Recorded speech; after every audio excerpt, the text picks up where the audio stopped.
আব্দুল্লাহ ইবনে শাকিক রাদিয়াল্লাহু তাআলা আনহু, তিনি একজন রাসূলের সাহাবী।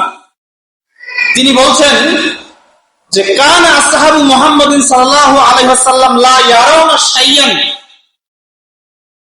মিনাল আ'মালি তারকুহু কুফরুন গায়রা সালাহ। রাসূলের সাহাবারা সালাত ত্যাগ করা ছাড়া অন্য কোন আমল করলে তাকে কাফের মনে করতেন না, একমাত্র সালাত ত্যাগকারীকে তারা কাফের মনে করতেন। এটা রাসূলের সাহাবাদের ফতোয়া, রাসূলের সাহাবাদের ফতোয়া, ঐক্যমত, ইজমা, রাসূলের সাহাবাদের ইজমা এটা, যে তারা বেনামাজিদেরকেই কাফের মনে করতেন।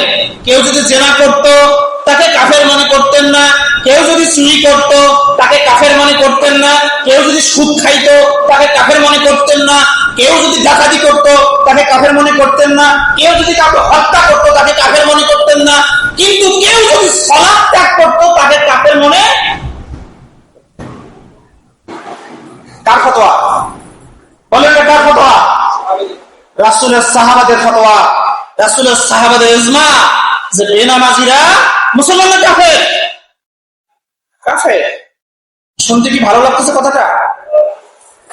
মুসলমানরা কোনদিন বেনামাজি হইতে পারে না, আর বেনামাজিরা কোনদিন মুসলমান হইতে পারে না। আমাদের সমাজ কিছুদিন আগে একজন লেখক ছিল, আবু তাহের বদ্যমণি, নাম শুনছেন? আবু তাহের বদ্যমণি। তো তার অনেকগুলো বই ছিল, কয়েকটা বই ছিল তার।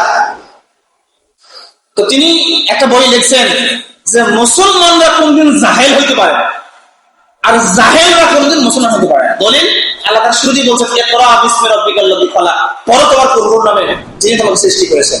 কাজেই মুসলমান কোনদিন জাহেল হবে এটা অসম্ভব, আর জাহেল কোনদিন মুসলমান হবে এটা অসম্ভব। তার মানে কি, যারা মুসলমান হবে তারা পড়াশোনা করবে, জানবে, সচেতন হবে, তাদের দিনের জ্ঞান থাকবে, সে অনুসারে আমল করবে। তাহলে কি ফতোয়া পাওয়া গেল?